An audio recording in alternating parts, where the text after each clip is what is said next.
Hello everybody at Golf Today Northwest. This is Martin Chuck and I'm coming to you from beautiful and sunny Phoenix, Arizona, and here's to your springtime weather improving quickly so you can get out and play some great golf. You know, this tip is about touching the ground in the correct place, taking a divot. You know, a lot of you don't take divots, and when you watch high-level players, you'll see that they'll take the golf ball, touch the ground, and there's always that little, what I call bacon strip, shallow, thin divot on the target side of the golf ball.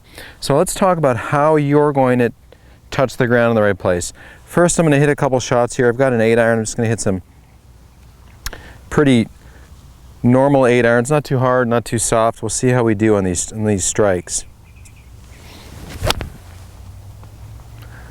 So reasonable strike. And what you see here is I have some golf balls in a line, and I've taken the same stick and I've kind of used it to create a nice ball line. I've set the golf balls on that line, and I actually step on the aim stick so I can kind of create a groove in the ground.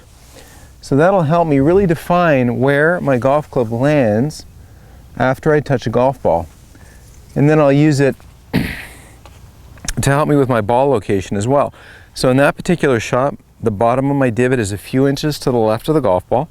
Let's do one more, and let me show you how you're going to do it at home. So I'll do another one of these. Golf ball is left to center my stance. The club's not resting on the ground. The club is a part of a structured address arm position here. And then hopefully I hit one solid, take a little bacon strip divot. So there's a nice little strike again. In a very similar divot that started a little bit underneath the golf ball, and it goes a little bit forward and finishes a few inches ahead. So the tricks for you to do this, what are the keys for you to have the correct low point? The bottom of your circle, as an example, the bottom of your circle, and here's the bottom part of your golf swing, is this little arc. How do we get that little arc to the left of the ball? Well, the first few things you want to do is you want to make sure that when you're starting your downswing that you feel your weight pressure go towards your lead foot. That's critical. Really tough to take divots on that side of the golf ball when your weight pressure is back here on your trail foot. A lot of you that do that are trying to help the golf ball off the ground, and you're not trusting the bend, the loft that's been built into every golf club. So trust that loft. Let's make sure that the weight pressure is left. Now here's a simple little drill that you can do to really learn how to transport your trail arm correctly. I'm a right-handed golfer, that's my right arm. So transporting your trail arm, you want to learn how to take this bent condition, bent at the wrist and bent at the elbow, and transport that so that it lands, you can clearly see, to the left of my ball line. To help you do that, remember, weight left. So go ahead and set it a little bit left and learn how to take your bent trail arm and touch the ground after impact. And what you see here is a forward-leaning shaft.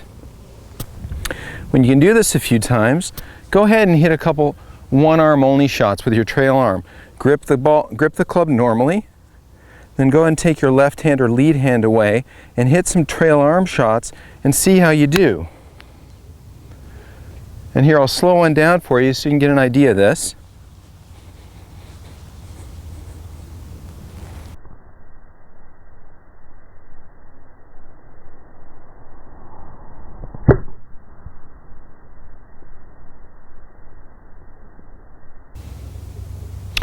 Okay, so in that slow-mo, you could see how this trail arm was delivered with a bent elbow and a bent wrist before that arm got to its longest point. If that arm gets too long too fast, you're going to probably land a little bit behind the ball and teach yourself how to stand up abruptly. So Martin Chuck signing off from the Raven Golf Club in sunny Phoenix, Arizona. Thanks for watching.